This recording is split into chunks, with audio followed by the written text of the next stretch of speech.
नमस्कार। आज हम एक ऐसी टेक्नोलॉजी की गहराई में उतर रहे हैं जिसने साइंस, खासकर बायोलॉजी और मेडिसिन में आप कह सकते हैं कि हलचल मचा दी है। हाँ, हम बात कर रहे हैं क्रिस्पर जीन एडिटिंग की। हमारे पास क्रिस्पर जीन संपादन की क्रांतिकारी तकनीक से कुछ बहुत ही महत्वपूर्ण पॉइंट्स हैं। हमारा मकसद है कि इस थोड़ी जटिल तकनीक को आसान शब्दों में समझें। ये कैसे काम करती है, इसके क्या उपयोग हैं और इससे जुड़े अहम सवाल क्या हैं। इसे अक्सर डीएनए की जेनेटिक सिजर्स या जैविक कैंची कहा जाता है, लेकिन ये उससे कहीं ज्यादा है। तो चलिए शुरू करते हैं। तो सबसे पहले बिल्कुल बेसिक से शुरू करते हैं।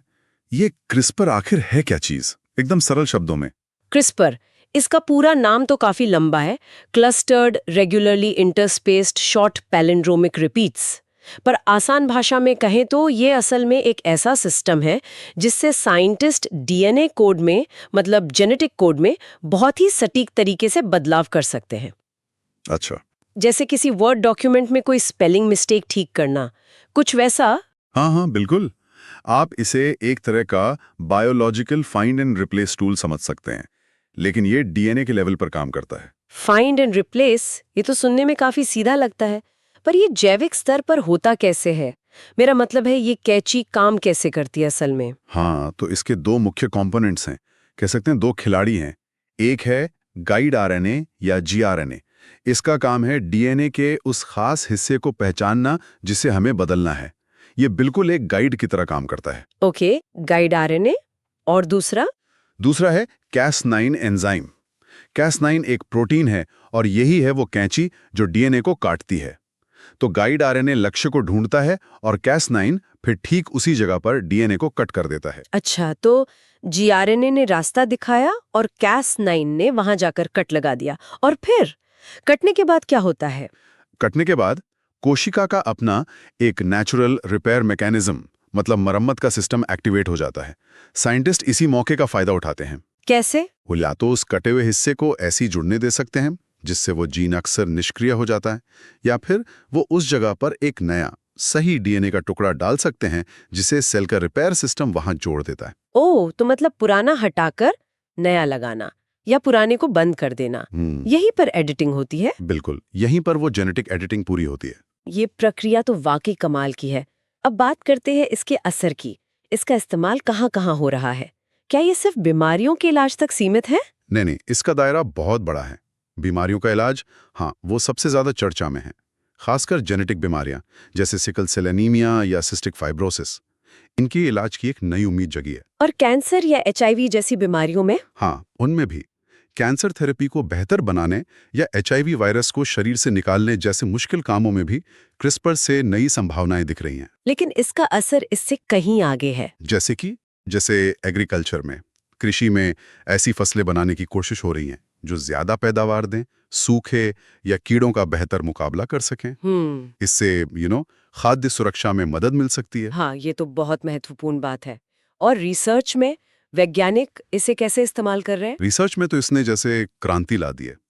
कौन सा जीन क्या काम करता है, बीमारियां कैसे शुरू होती हैं, इन सब सवालों के जवाब ढूंढना क्रिस्पर की वजह से बहुत तेज और सस्ता हो गया। मतलब बेसिक साइंस को समझने में भी मदद मिल रही है। बिल्कुल। और छोटी लैब्स भी अब बड़े जेनेटिक एक्सपेरिमेंट्स कर पा रही हैं। हाँ, एक थोड़ा विवादास्पद एरिया है मानव भ्रूण यानी एम्ब्रियो में जीन एडिटिंग का, जिस पर काफी बहस चल रही है। हाँ, और यहीं पर शायद वो दूसरा पहलू आता है। इतनी शक्तिशाली तकनीक है तो जाहिर है कुछ चिंताएं, कुछ रिस्क्स भी जुड़े होंगे। निश्चित रूप से। देखिए, एक बड़ी तकनीकी चिंता है ऑफ टारगेट इफेक्ट्स की। मतलब कभी-कभी ये कैंची गलत जगह पर भी कट लगा सकती है डीएनए में। ओह! और उसके अनचाहे नतीजे हो सकते हैं, शायद नुकसानदेह भी। हालांकि ये टेक्नोलॉजी लगातार बेहतर हो रही है और सटीकता बढ़ रही है, पर ये रिस्क अभी पूरी तरह खत्म नहीं हुआ है। ये तो हुआ तकनीकी जोखिम, लेकिन नैतिक सवाल भी तो बहुत बड़े हैं, खासकर जब बात इंसानों पर इसके इस्तेमाल की आती है। हाँ बिल्कुल, नैतिक चिंताएं बहुत गंभीर हैं। सबसे बड़ा मुद्दा है मानव जर्मलाइन एडिटिंग का, यानी स्पर्म, एग या एम्ब्रियो के डीएनए में बदलाव करना। क्योंकि ये बदलाव अगली पीढ़ियों में भी चले जाएंगे, है ना? हाँ, सही कहा। ये बदलाव परमानेंट होंगे और आने वाली नस्लों को विरासत में मिलेंगे। यहीं से वो डिजाइनर बेबीज वाली बहस शुरू होती है। डिजाइनर बेबीज मतलब अपनी पसंद के गुण चुनना। हाँ, डर ये है कि भविष्य में लोग सिर्फ बीमारियों को ठीक करने के लिए नहीं, बल्कि बच्चों में मनचाहे गुण जैसे ज्यादा इंटेलिजेंस या खास फिजिकल ट्रेड्स डालने के लिए इसका इस्तेमाल न करने लगें। इससे समाज में एक नया भेदभाव पैदा हो सकता है। आनुवांशिक भेदभाव, ये तो वाकई गंभीर चिंता है। और सवाल ये भी उठता है कि क्या हमें मानव विकास के नेचुरल प्रोसेस में इस तरह दखल देना चाहिए? बिल्कुल, और अगर देना चाहिए तो कहाँ तक, इसकी सीमा क्या हो, ये बहुत मुश्किल सवाल हैं जिनका जवाब आसान नहीं है और इस पर दुनिया भर में बहस जारी है। ये जानना भी बड़ा दिलचस्प है कि इतनी क्रांतिकारी तकनीक आई कहाँ से? क्या इसे लैब में बनाया गया था?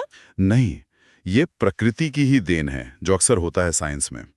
इसे असल में बैक्टीरिया में खोजा गया था। बैक्टीरिया में? वो इसका क्या करते हैं? बैक्टीरिया इस क्रिस्पर सिस्टम का इस्तेमाल अपने इम्यून सिस्टम की तरह करते हैं, खुद को वायरस के हमले से बचाने के लिए।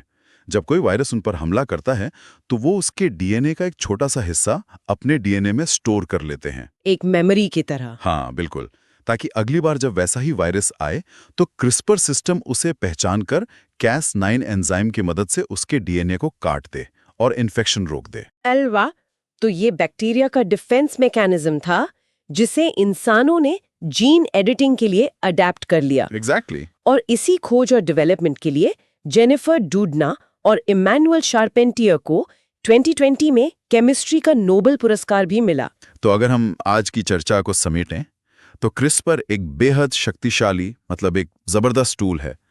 इसमें बीमारियों के इलाज से लेकर खेतीबाड़ी में सुधार तक की अपार संभावनाएं हैं। हाँ, अपार क्षमता है। लेकिन इसके साथ ही गंभीर नैतिक सवाल और कुछ अनजाने जोखिम भी जुड़े हुए हैं, एक दो-धारी तलवार जैसी। बिल्कुल सही कहा।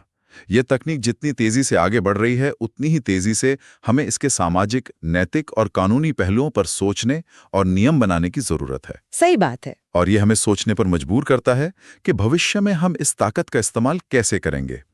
क्या हम एक समाज के तौर पर इसके जो दूरगामी परिणाम हो सकते हैं उनके लिए तैयार हैं? ये सवाल सिर्फ वैज्ञानिकों के लिए नहीं है, ये हम सबके लिए है।